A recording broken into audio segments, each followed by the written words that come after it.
Chegamos. Já estamos em direto aqui no Facebook. Ligar aqui também no Insta. Mandar os nossos convites lá no grupo, nos grupos.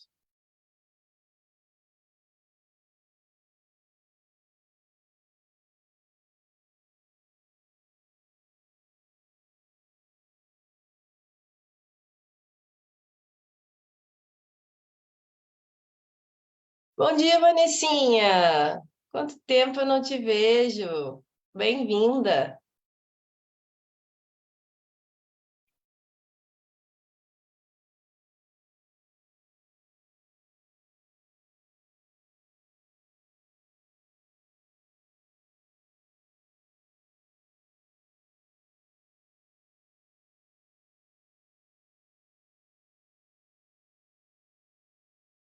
Esperar enquanto o Instagram também vence a sua própria resistência do algoritmo.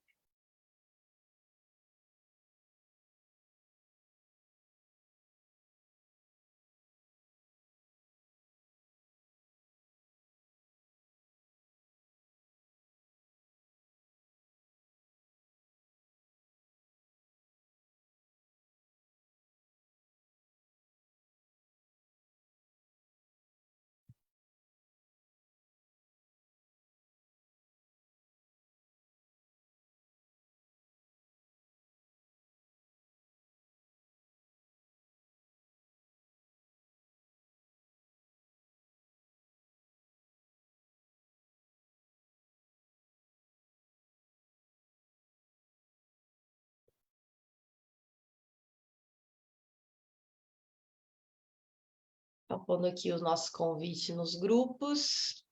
Epa! Dando um minutinho aqui para o pessoal entrar também.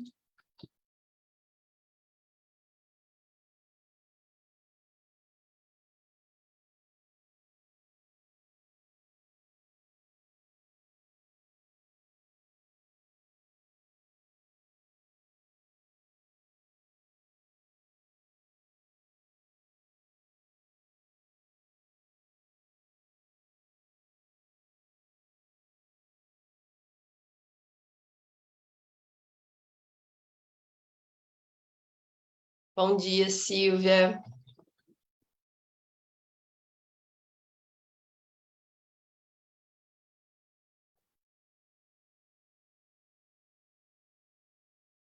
Pronto, já pus aqui o nosso convite nos nossos grupos. Agora falta só...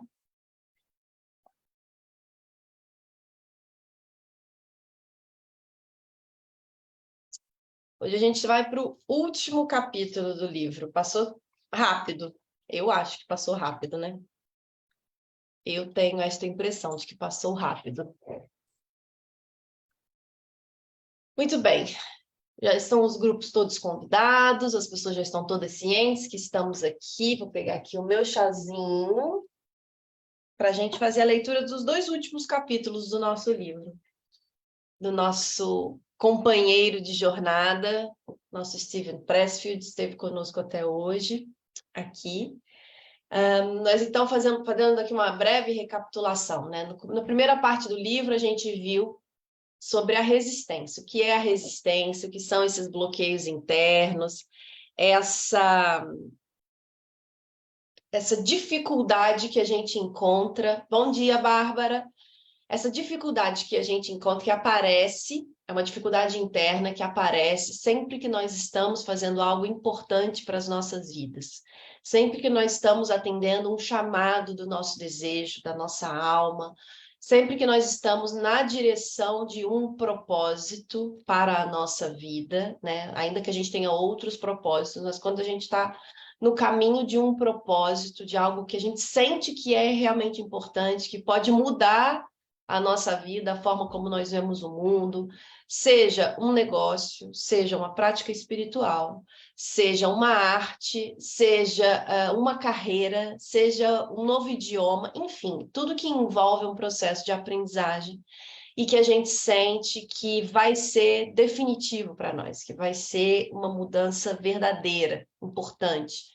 Tudo isso desperta resistência. O processo terapêutico, né, os mais variados processos terapêuticos despertam muita resistência, e a resistência ela vai ter vários mecanismos de ação, né, porque é a nossa inércia que nos segura. Bom dia, Mário. Fazendo aqui uma recapitulação do livro A Guerra da Arte. Hoje a gente vai ler os 2 últimos capítulos aqui na nossa leitura comentada sobre os nossos limites internos, as nossas dificuldades internas. Depois de mapear a resistência, as características dela, os mecanismos de funcionamento, a gente viu qual é a atitude necessária, né? Uma atitude necessária e eficaz para enfrentar a resistência, né? Para tratá-la com o mesmo vigor com que ela nos trata, né? E trazer esse objetivo, essa meta, esse sonho, esse projeto, esse negócio, essa arte para a realidade, para a gente concretizar isso que é importante para nós. Depois, nós vimos as forças que nos impulsionam, que nos auxiliam nesse caminho, que nos ajudam e nos dão suporte, que seria a força do nosso desejo, do nosso inconsciente, da nossa mente mais profunda, enfim. Temos aqui vários nomes que a gente pode dar para as forças que nos suportam, né? Nos dão sustentação, e o nosso autor aqui chama de musa, que é isso que traz a inspiração, né? E a musa, a inspiração chega com o trabalho. Ela não chega antes dele, portanto, é pegar e fazer aquilo que precisa ser feito. E agora a gente está aqui nos últimos capítulos do livro, a gente viu também, agora já bem no finalzinho do livro, a diferença entre território e hierarquia, que são 2 formas de orientação psíquica, né, de estrutura psíquica, que fazem toda a diferença no momento de lidar com a realidade, né? E de caminhar nos nossos objetivos. Quando a gente está numa orientação muito hierárquica, a gente funciona num registro muito competitivo, que não é favorável à nossa segurança interna, né? A orientação hierárquica está sempre competindo, comparando, excluindo, está sempre ali na escassez, está sempre no medo, é meio paranoica, enquanto que a orientação territorial ela é mais horizontal, ela tem literalmente, né, quase, um chão onde a gente pisa com segurança. Então, a gente viu também a diferença dessas 2 orientações, essas 2 formas de estrutura psíquica, que contribuem muito para o nosso sucesso ou insucesso naqueles objetivos a que a gente se propõe, né? E agora aqui, para finalizar os 2 últimos capítulos, nosso autor fala: o retrato do artista. Por fim, chegamos a uma espécie de modelo de mundo do artista. E esse modelo é que há outros planos mais altos da realidade, sobre os quais nada podemos provar, mas dos quais se originam as nossas vidas, o nosso trabalho e a nossa arte. Lembrando que esse é um livro, né, numa perspectiva platônica, dentro da filosofia, né? E ele parte dessa ideia de que há um mundo das ideias, há um mundo ideal, de onde vem toda essa inspiração, de onde viria a musa. Bom dia, Jaqueline. E é desse mundo das ideias que é possível quase que fazer um download das nossas obras, né? Do que quer que a gente... Bom dia, tia Simone. O que quer que a gente esteja realizando, isso vem dessa realidade superior. Para algumas pessoas é de Deus, para outras pessoas é do mundo das ideias, para outras é o inconsciente, enfim, ao longo da história nós fomos dando vários nomes para a origem da nossa inspiração, da nossa vitalidade, né? E é um mundo sobre o qual não podemos provar muita coisa, né? Embora a gente tenha a religião, a teologia, a metafísica, que articula e argumenta sobre este outro mundo, temos a psicanálise, né, que fala sobre o inconsciente enquanto sede das nossas pulsões. Não temos, assim, provas muito cabais, né, dentro do método científico tradicional, mas que é de onde vem, de onde o nosso espírito sente que vem, digamos assim, a inspiração, a construção disso que é importante, de onde vem a própria ciência, talvez.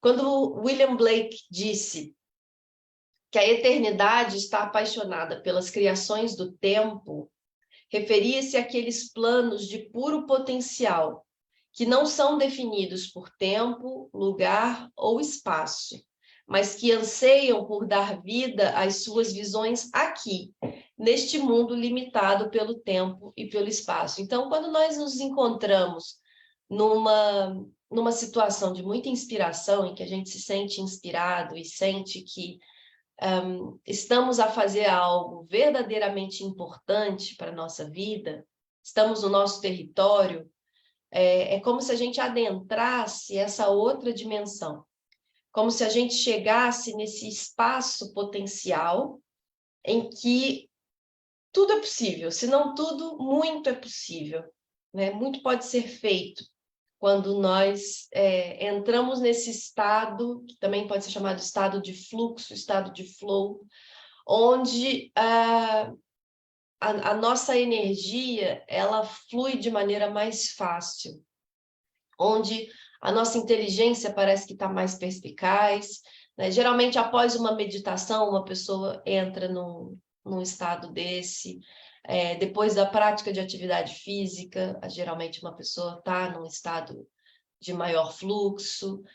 Quando tem ali algum tipo de exercício de concentração, depois de orar, de rezar. Oi, Camila, bom dia. Também entra nesse estado de maior fluxo, né? Então, são vários mecanismos pelos quais a gente consegue acessar esse estado de maior criatividade em nós, né? Assim como o nosso autor lá no início do livro fala que o nosso centro criativo, que nos conecta com essa dimensão que a gente pode chamar de sagrada, ele não se abala pela resistência, ele não...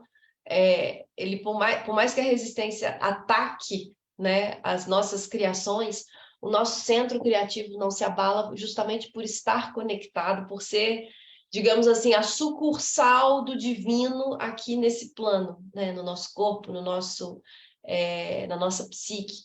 Portanto, não estaria sujeito, esse centro criativo não estaria sujeito às intempéries das nossas resistências, né? É sempre o nosso ego fragilizado, que ainda não suporta sustentar o nosso desejo, ainda não suporta sustentar a nossa missão, né? Qualquer coisa que seja que estamos fazendo no espírito de missão. Bom dia, Mariana Carmo, bom dia.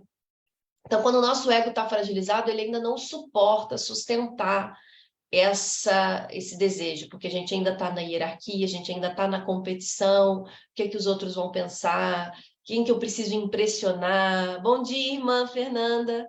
Então, todas essas... a resistência se manifesta e se põe quando o nosso ego ainda não suporta o nosso desejo. Então, eu sempre falei isso aqui ao longo das leituras, a gente não pode jogar pedra no ego, a gente tem aqui dar sustentação, né? Ajudá-lo a se fortalecer, porque é o ego que faz a nossa mediação com o mundo, e é do ego que a gente precisa para estar nesse mundo, para nos relacionarmos com as outras pessoas. Então, o nosso ego precisa ser a voz do nosso desejo. A gente precisa que ele seja forte, lúcido, para que ele consiga realizar os sonhos de criança, né? E os sonhos de adulto também.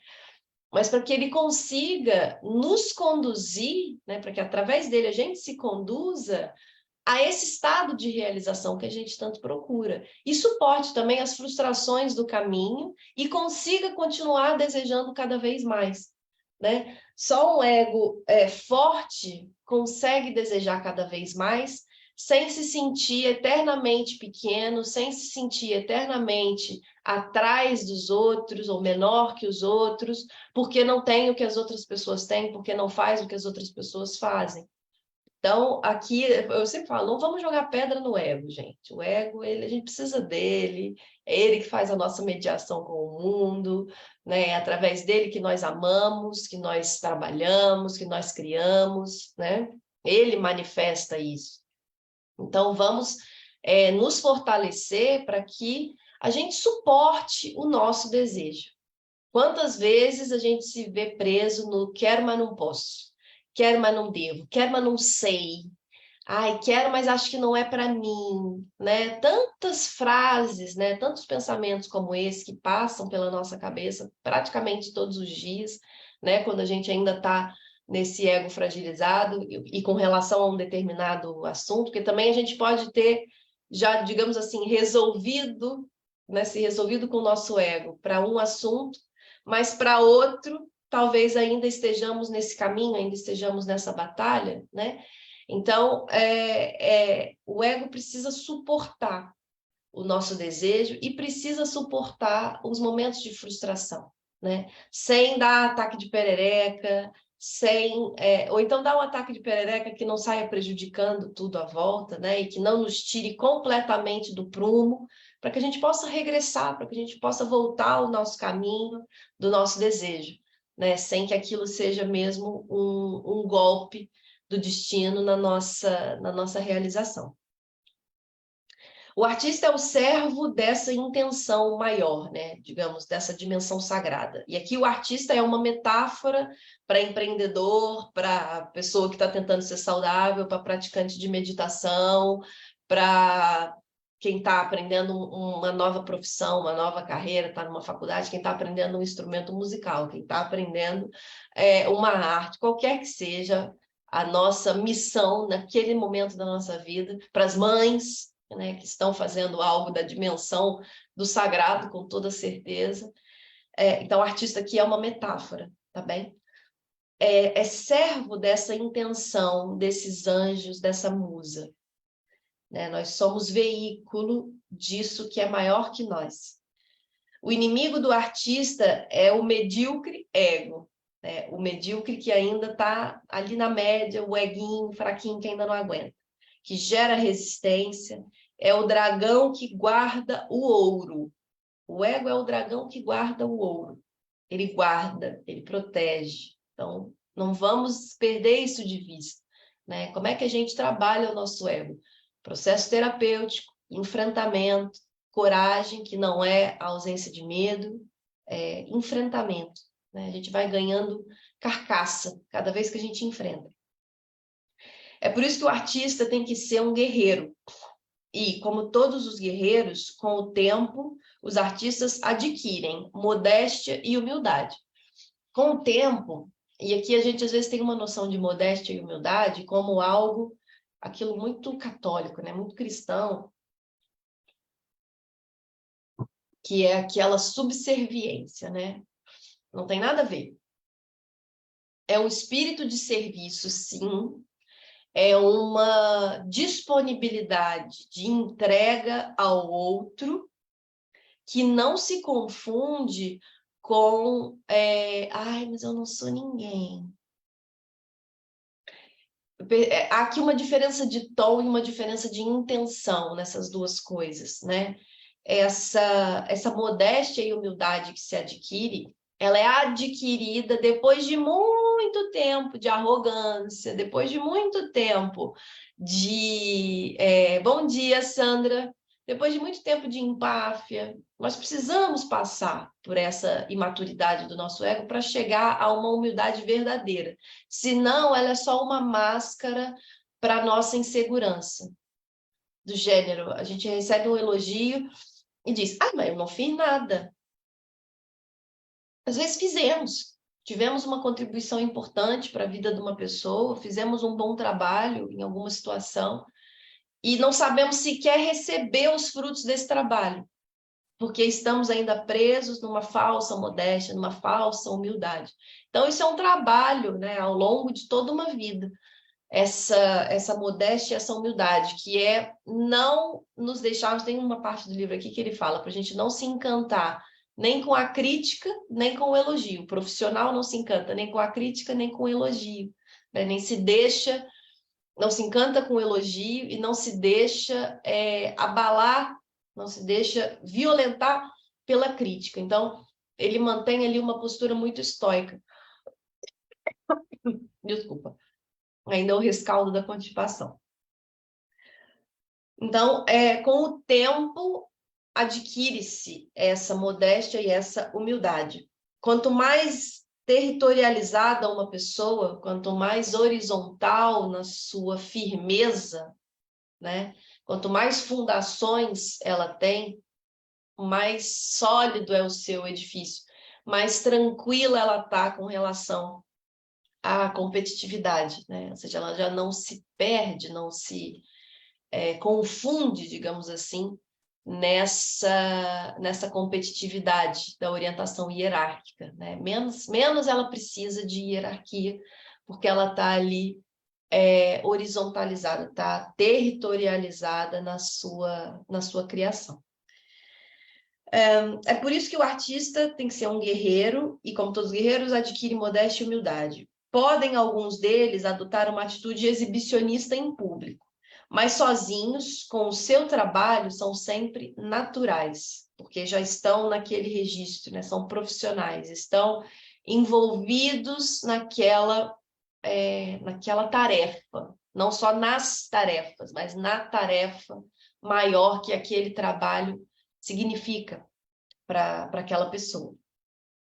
Sabem que não são a origem das criações às quais dão vida, apenas facilitam a tarefa, sabem que são canais de transmissão, digamos assim, de algo que já está feito. Quando a gente faz exercícios de visualização, né, a famosa lei da atração, é essa noção de que numa outra dimensão as coisas já aconteceram, nós já conquistamos, nós já somos, nós já fazemos, e fazemos essa visualização de algo que já está existente em outro plano e precisa se manifestar nesse plano. Essa é a grande conversa da lei da atração. Então, por que exercícios de visualização muitas vezes são muito efetivos? Porque nós somos veículos neste mundo de algo que já está, digamos assim, pairando na psicosfera. Bom dia, Dai, bem-vinda. Algo que já está acontecendo no nível mais sutil da existência. E nós precisamos só fazer o download disso para cá. Descarregar essa potência que já existe e que já acontece. E, assim, isso é uma conversa metafísica?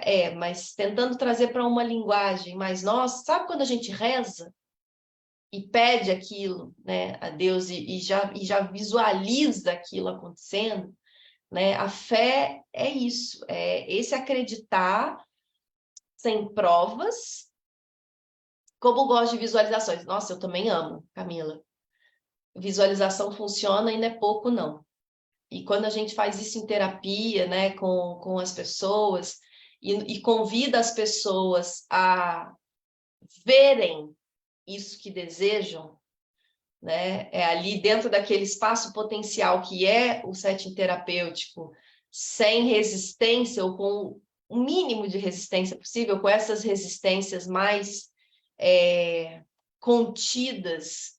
Por isso eu adoro fazer o quadro dos sonhos. Sim, minha amiga, o quadro dos sonhos. E é interessante que a gente pode fazer quadro dos sonhos para várias coisas. A gente pode fazer para a nossa vida, a gente pode fazer para o nosso mês, a gente pode fazer para o nosso ano, a gente pode fazer para uma determinada atividade. Por exemplo, a pessoa inicia um projeto de vida saudável, pegando aqui a nossa querida Silvia, que é a minha mentora lá da Herbalife. A gente está na maratona de 10 dias agora, né?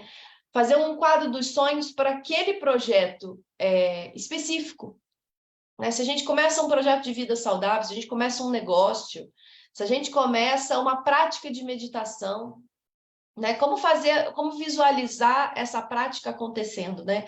Essas lives aqui que estão acontecendo foram muito visualizadas no meu planejamento de 2023, né? Que eu fiz no finalzinho de 2022 para 2023.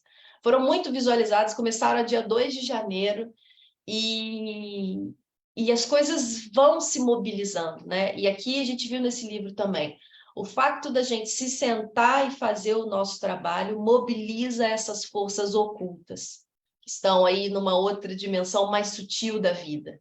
simbólica, né? Estão no nosso desejo, estão, digamos aqui, no na nossa sede criativa e precisam vir cá para fora.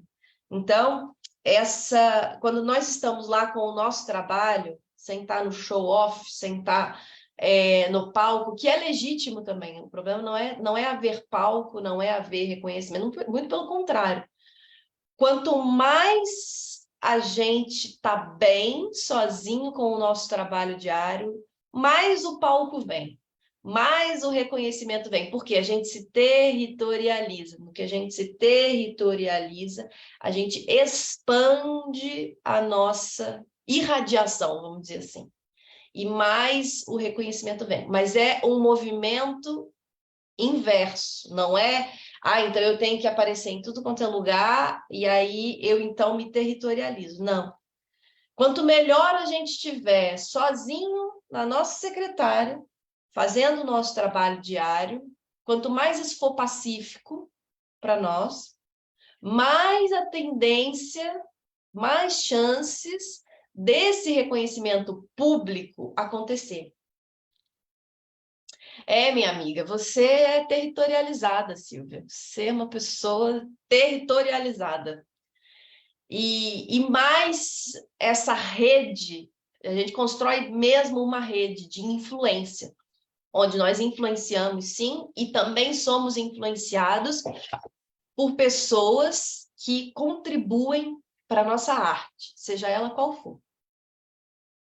Seja a nossa arte qual for, quanto mais enraizados nós estivermos no nosso trabalho diário, né? Ou seja, a nossa arte está aqui, né? Pairando na psicosfera, está lá no mundo das ideias, está no sagrado, está no divino. Quanto mais a gente se ancora neste mundo tangível, onde nós podemos agir para trazer a nossa arte de lá para cá e manifestá-la aqui, e quanto mais a gente está confortável fazendo isso na boa, sozinhos, tranquilos, nas nossas tarefas diárias, mais a gente frutifica nesse trabalho, né? Por isso é tão importante de quem nos rodeamos. Exatamente. A gente precisa se rodear das pessoas que, se não estão territorializadas, estão se territorializando, estão enfrentando as suas resistências. A gente viu também num dos capítulos que a resistência recruta aliados. Os nossos bloqueios internos recrutam aliados. Então, quando a gente sente alguma resistência, né? Quando a gente está fazendo alguma coisa importante, muita gente à nossa volta vai se incomodar. Por quê? Porque se nós estamos enfrentando a nossa resistência e as outras pessoas não, porque estão também lá na sua hierarquia, se comparando e competindo, elas vão se incomodar. E vão vir para essa, como eu vou dizer, para esse conluio de resistência. Então, é a nossa resistência que conversa com a resistência do marido, da esposa, do irmão, do parente, do não sei o quê. Quem está começando um negócio sabe do que eu estou falando. Mas você vai se meter nisso? Você vai fazer isso?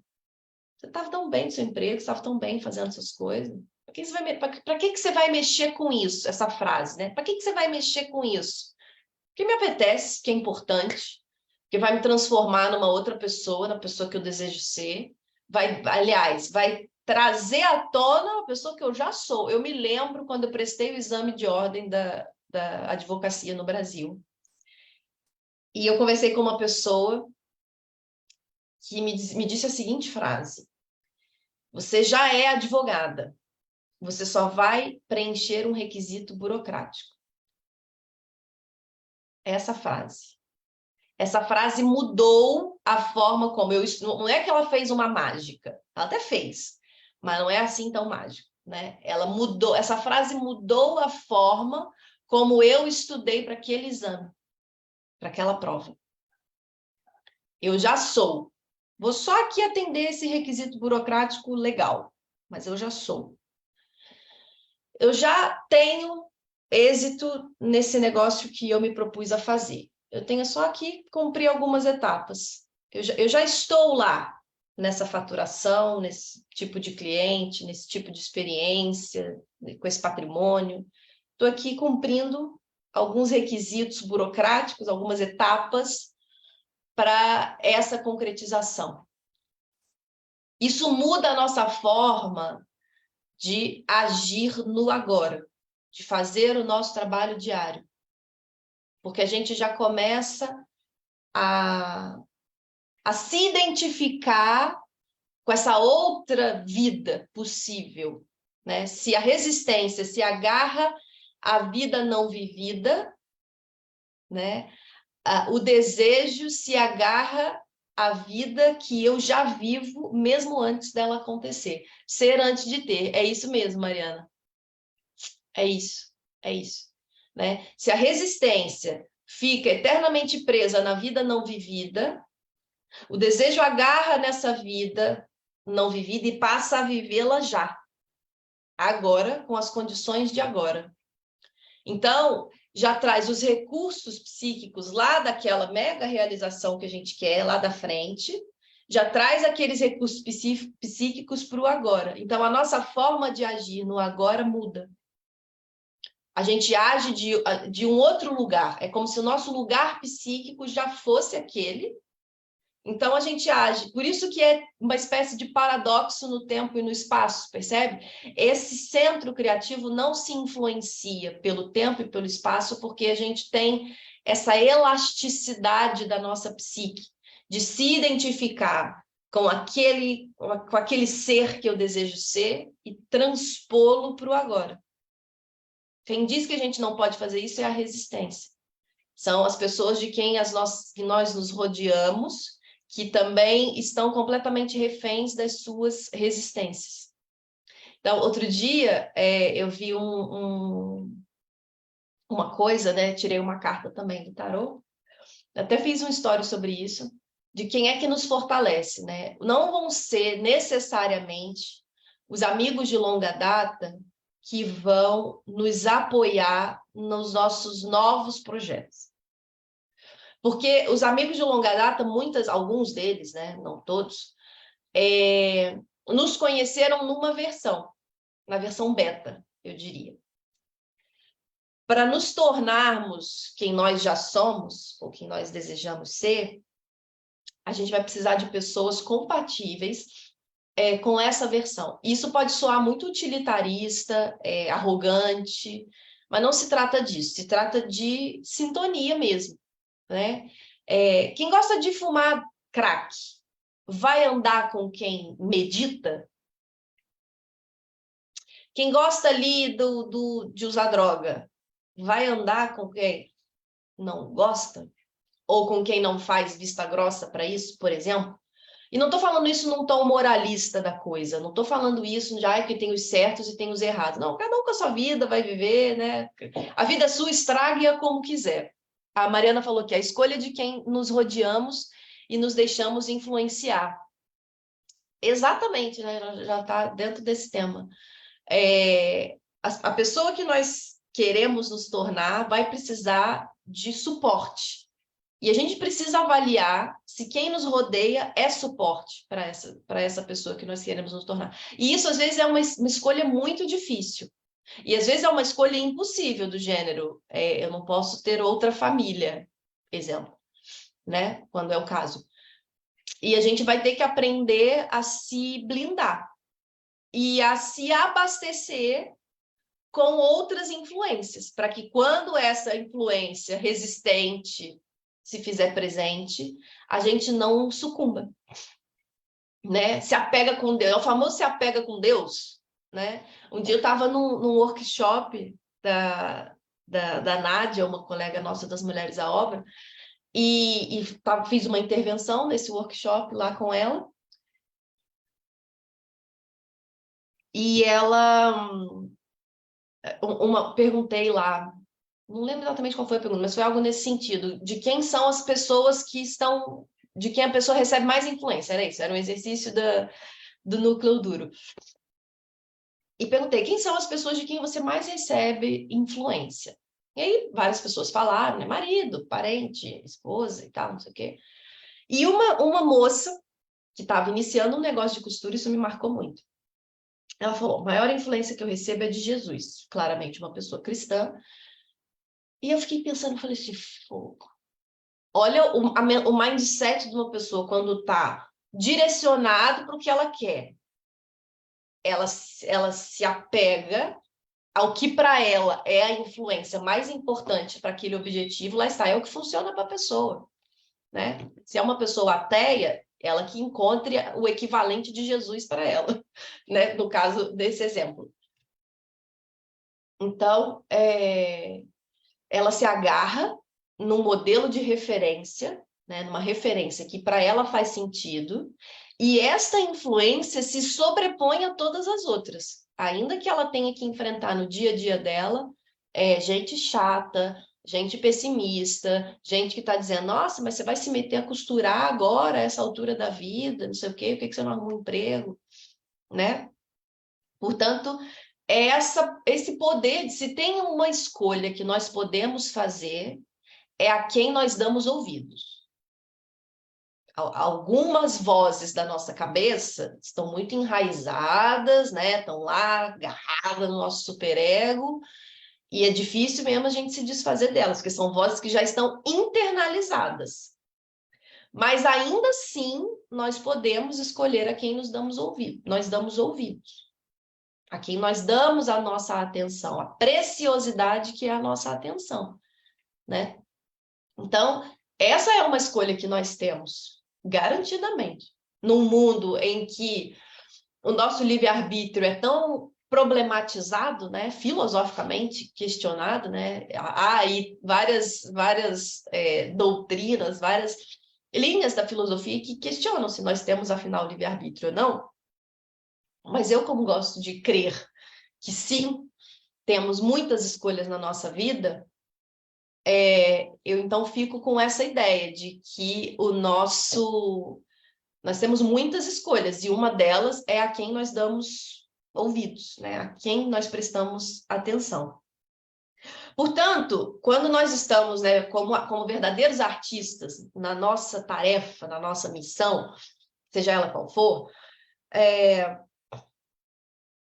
nós sabemos que não somos a origem disso, né? Nós somos veículo de canalização dessa vida que já existe, né? Nós facilitamos essa tarefa, somos portadores, instrumentos hábeis e dispostos dos deuses e deusas a que nós servimos, né? Então, se a gente tem essa inspiração divina, nós somos veículo. E quando nós nos colocamos como veículo, primeiro que a gente tira o peso de ser a origem de tudo, né? Nós tiramos esse peso. Há uma fonte de vida e a gente se conecta com ela. E é dessa fonte que vem. Nós não temos que ser a fonte, temos que ser veículo. Bom dia, Daniela. Bem-vinda, Mana. Nós temos que ser veículo. Nós temos que transmitir ao mundo a grandiosidade do sagrado, através de cada mínimo gesto. Então, quando o nosso autor fala aqui nos capítulos anteriores de entregar o trabalho para a deusa, né, fazer essa oferenda aos deuses, é neste sentido. Né? Porque a gente fica esperando, não, só quando eu então tiver tanto dinheiro, tal casa, tal pessoa do meu lado, só lá é que eu vou ser feliz e realizado, e então vou sentir que o divino terá se manifestado na minha vida. Até lá, eu sou só uma bosta, entendeu? Eu trato todo mundo mal, só penso coisas ruins, não acredito em nada, vivo num ceticismo que não me leva a lado nenhum. Entrou no momento certo. A gente sempre aparece nas coisas, as coisas aparecem na nossa vida no momento certo. A gente tem que estar atento. As sincronicidades estão aí para nos mobilizar, né? Para nos lembrar do nosso caminho. As sincronicidades são isso, né? Algo aparentemente aleatório, tipo a minha colega que recebia a notificação no WhatsApp, no Instagram e entrar na live, e justamente naquele momento está sendo dito algo importante. Isso é a vida nos lembrando para onde a gente precisa caminhar, o que a gente precisa fazer, né? Então, agora sim, o último capítulo, gente, estou muito emocionada, é o último capítulo desse livro. A vida do artista. Você é um escritor inato? Veio ao mundo para ser um pintor, um cientista, um apóstolo da paz? Ao final, a pergunta só pode ser respondida pela ação. Fazer ou não fazer o trabalho. Comportamentos não mentem. Se a gente está muito preso no nosso mental, isso pode parecer a coisa mais óbvia do mundo. E é mesmo. Mas como não existe óbvio, quando a gente está muito preso no nosso mental, o cabeção está perturbando o nosso juízo, uma saída extremamente alternativa é fazer algum trabalho manual. Se puder ser o trabalho já relacionado com as nossas coisas, melhor ainda. Mas, hoje, sei lá, vai lavar uma louça, vai mexer numa planta, vai tratar de um bicho, vai arrumar uma gaveta, qualquer coisa do gênero. Agir, fazer algo, né? E, sobretudo, fazer o que precisa ser feito para a nossa arte, né? Ah, eu quero ser praticante de meditação. Você medita? Não. Ué. Ah, eu quero desenvolver minha espiritualidade. Você reza? Não. Ué. Ah, eu quero iniciar um negócio. Ah, você faz estudo de mercado? Você estuda sobre o seu produto, seu serviço? Você divulga seu trabalho? Não. Como faz? Não é? Tá ali toda tomada de resistência, né? O ego fragilizado tá morrendo de medo dessa potência toda, porque olha só, gente, vamos lá. Se o sagrado, né, se toda essa vida possível é tão divina assim, o nosso ego aqui, pequenininho, ainda em desenvolvimento, ele olha para aqui e fala assim: meu Deus, sei se eu dou conta não, hein? Sei se eu dou conta, sei se eu aguento não, hein? Vou fazer só um pouquinho, tá? Vou fazer só um pedacinho aqui. Não vem com essa investida para cima de mim, não. Só que, graças a Deus, né, nós temos uma sede dessa potência de vida dentro de nós que continua fazendo assim. Então, e aquele sonho que você tem, hein? Pô, e aquele instrumento que você quer aprender? E aquele negócio? E aquele sonho de empreender? E aquela vaga naquela empresa que você tentou uma vez, nunca mais tentou, só porque não te chamaram? Então, e aquela faculdade que você quer fazer? E aquele curso que você quer fazer? E aquele quadro que você quer pintar? E aquela terapia que você, né, não faz? Vamos lá, vamos expandir. Então, a nossa voz divina, a musa, fica assim dentro da gente. Então, bora lá, vamos lá fazer esse negócio aí, vamos lá. Só que a gente olha para porque a gente sabe, o nosso ego sabe o tamanho da nossa potência. Quando a gente fala assim, eu acho que não sou capaz, acho que não sou merecedor, a gente sabe que é capaz, a gente sabe que é merecedor, a gente não tem coragem, a gente não tem audácia, ousadia, né? Porque tá hierarquizado, né? Tá lá, o que que os outros vão falar de mim, o que que a minha família vai dizer, o que que o fulano vai pensar, o que que o vizinho vai fazer. E aí a gente fica, aí não faz o trabalho, não dá um peido na direção do negócio.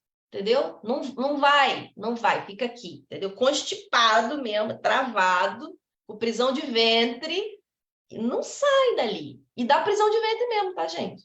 Psicossomaticamente falando, acontece. É raro, mas acontece muito. Porque fica, a pessoa tá ali, ó, retida, segura tudo, não sai nada, sem ser por uma via química de descarga, né? E isso é metafórico para a nossa vida. A gente não se realiza, né? Não faz nada que nos traga essa componente de alma. Aí o que a gente faz? Come, bebe, gasta dinheiro, compra compulsivamente. Por quê? Precisa de descarga.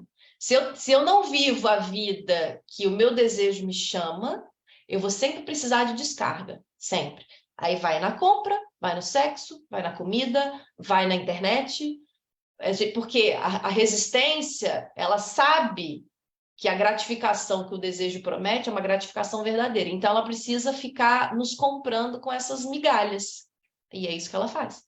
É isso que a resistência faz. Então, a gente fica preso nessas gratificações pobres, né? A gente falou muito no início do livro. A resistência, ela faz a gente pegar um empréstimo de gratificação a juros altíssimos.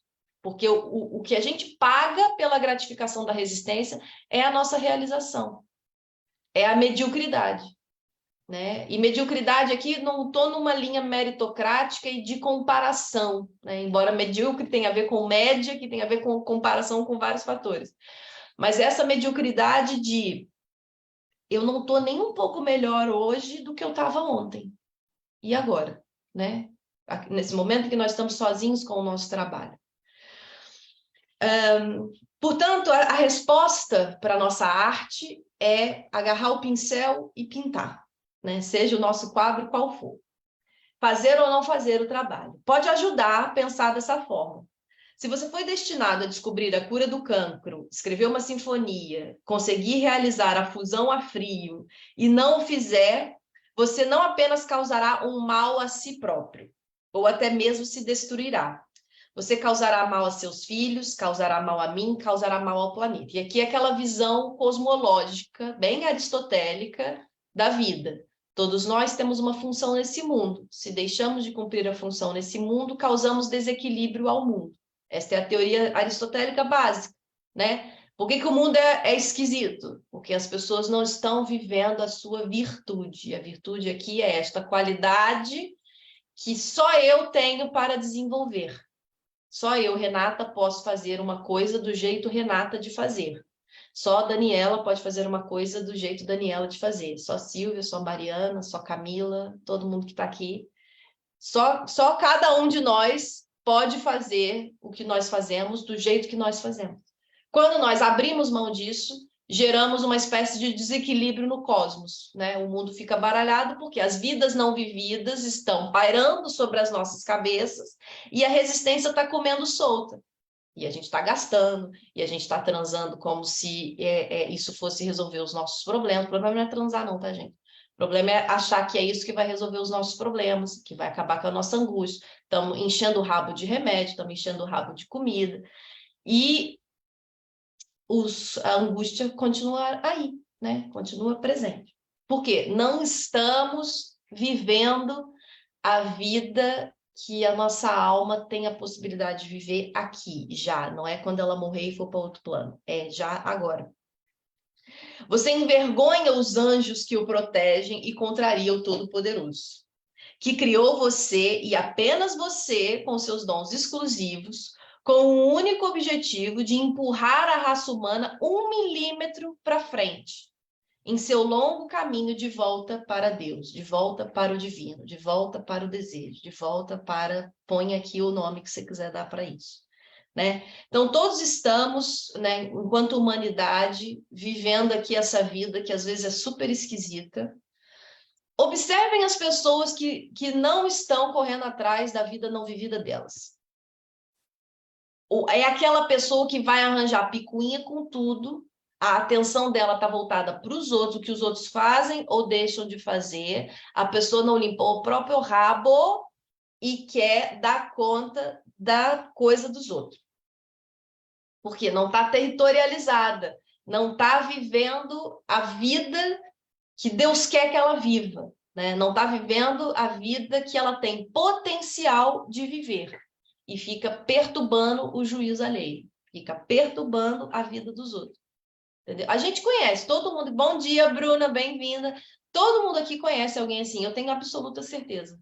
Aquela pessoa que não cuida do próprio rabo e quer dar conta do mínimo detalhe da vida dos outros. Quem está aqui em grupo de networking, quem trabalha em equipe, sabe. Tem a pessoa que não fez o dever de casa dela, não lavou o prato dela e quer vir botar ordem na cozinha dos outros. Mas isso, sim, é 1 a cada 2, basicamente, né? Porque o índice de pessoas com vida não vivida é muito grande. O trabalho criativo não é um ato egoísta ou um pedido de atenção, né? Os empreendedores, às vezes, levam essa alcunha, né? De egoístas e de gente que quer atenção. Quando está com o ego frágil, é mesmo. Mas quando a coisa começa a desenvolver e começa a ganhar essa maturidade, já entende que não se trata disso. É uma dádiva para o mundo e para todo ser vivo que o habita. Então, quando nós atendemos o nosso chamado na criação, que é sermos co-criadores, né? É tomarmos a nossa parte nessa faculdade de criar, essa potência de criar, isso é uma dádiva para todo mundo.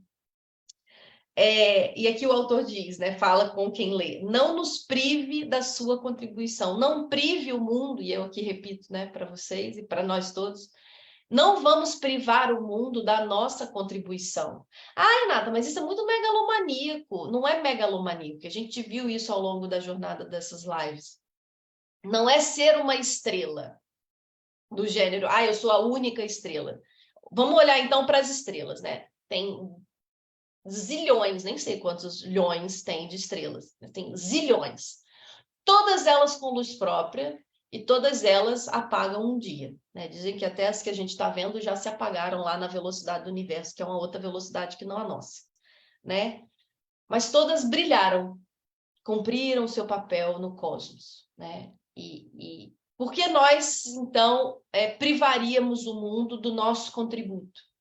No que quer que a gente esteja fazendo. Eu citei aqui em algum momento o livro do Robin Sharma, O Líder Sem Título. A tradução dele no Brasil é O Líder Sem Status, que fala exatamente disso. De uma pessoa numa ocupação absolutamente comum, tipo vendedor da loja do centro comercial, mas que age e vive aquilo como um verdadeiro artista, nessa metáfora do artista, né? Nesse simbólico que é o artista. Faz aquilo com o espírito de missão. Para os outros, para a loja, não, para ele mesmo, para que a vida dele tenha sentido, para que a gente possa produzir sentido de vida.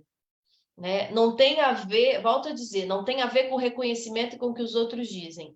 Isso acaba por acontecer. Isso é uma consequência de quando a gente está territorializado na nossa arte. A gente faz aqui a encruza de Exu. A gente territorializa, quanto mais a gente territorializa, mais a gente consegue verticalizar. Mais a gente consegue subir. Né? Só que sem essa base aqui, sem a encruza de Exu, não vai. Né? A gente tem que fazer esse combinado. Se a gente estiver só na hierarquia, só querendo competir e só querendo aquilo lá, sem espalhar os nossos tentáculos no chão onde a gente pisa, aquilo lá, o palco não vai chegar. A realização não vai chegar. Porque ela não chega, ela não baixa, assim. Ela é conquistada com trabalho. Né? O território só pode ser requisitado pelo trabalho diário. Algo que se faz diariamente. Né? É uma construção na nossa vida. Portanto, e aqui o nosso autor diz a última frase desse livro, que é: dê-nos o que você possui. Então, que a gente possa dar ao mundo o que nós possuímos, né? Que a gente possa ser já agora, né? O que nós podemos ser. Tem uma música do Engenheiros do Havaí que fala: somos quem podemos ser, sonhos que podemos ter e teremos. Então, que a gente possa continuar a sonhar muito, cada vez mais, sem abrir mão de realizar, dia após dia, o nosso trabalho diário, que traz esse sonho para a realidade já.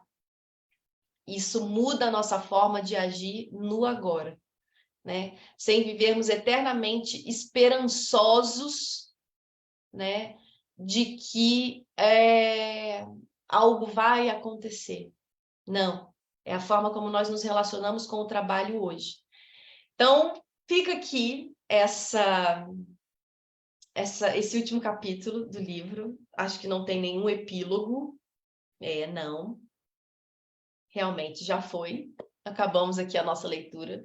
Fiquei muito contente de ter feito essa jornada com vocês. Muito obrigada a quem esteve aqui. A lei do retorno, dá sem esperar nada em troca, mas o universo vai te retribuir, garantidamente. Garantidamente. A gente entra num fluxo de abundância mesmo, a gente entra num fluxo de construção, né? De multiplicação. E isso é fatorial, é uma multiplicação mesmo. A coisa vai escalando. Então, eu quero agradecer por quem esteve aqui. Obrigada também, Bárbara. Muito obrigada, Daniela, Camila. Obrigada. Muito obrigada por terem estado aqui, quem acompanhou, da forma que foi possível acompanhar. Essas lives todas estão no meu perfil ainda, mas em breve elas sairão. Obrigada, Dai, também, sempre aqui, firme e forte. Elas vão sair daqui do perfil daqui a pouco, porque elas vão ser bônus dentro do Terapia de Trabalho, que é o grupo terapêutico que vai começar agora em março. E elas também vão virar um curso. Vão virar. Obrigada, Mariana. Obrigada, Camila.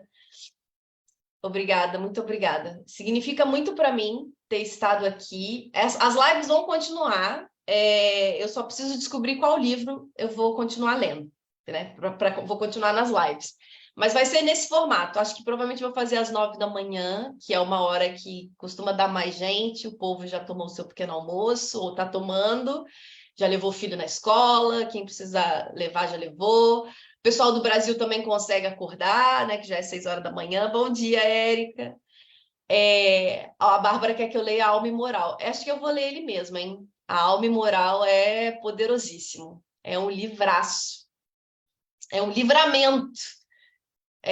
Tá tudo no meu perfil, Dai, do Instagram. Na parte dos vídeos do Instagram, tá tudo lá. Então assistam ainda essa semana, eu acho que elas ainda ficam lá, porque depois elas vão para o pacote de bônus de quem vai estar no Terapia de Trabalho, e também vão ser um curso vendido à parte. Portanto, elas já não podem mais estar gratuitas, né? Depois que elas virarem um produto, não podem estar mais gratuitas. Que bom, minha amiga. Também gosto de começar o dia na sua companhia. Obrigada. Obrigada por ter estado aqui. Partilhem essa live. Acho que esses 2 últimos capítulos foram super bonitos. Façam isso chegar a mais pessoas que estão enfrentando suas resistências, estão com dificuldade de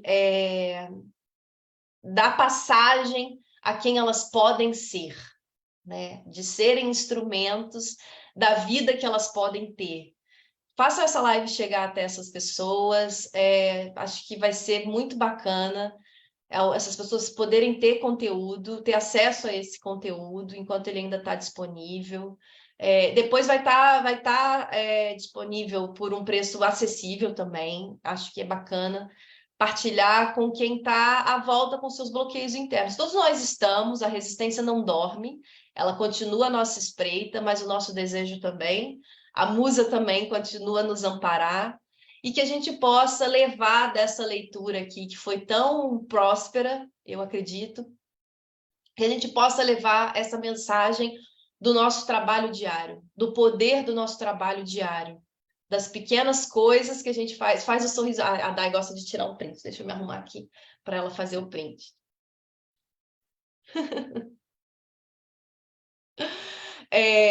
O poder do nosso trabalho diário, das pequenas coisas que a gente faz todos os dias na direção da nossa realização.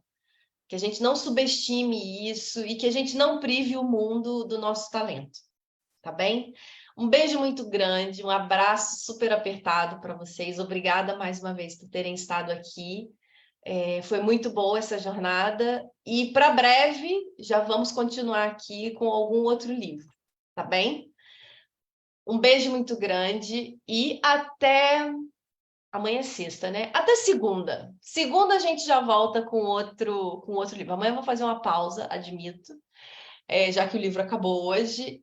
Segunda-feira a gente volta, eu vou anunciar aí durante o fim de semana qual vai ser o nosso próximo livro de leitura comentada. Fechei o olho, bom que eu estava inspirada, pode publicar com o olho fechado mesmo, que a pessoa fica assim até numa outra atmosfera. Um beijo muito grande, gente. Tchau, tchau e até segunda.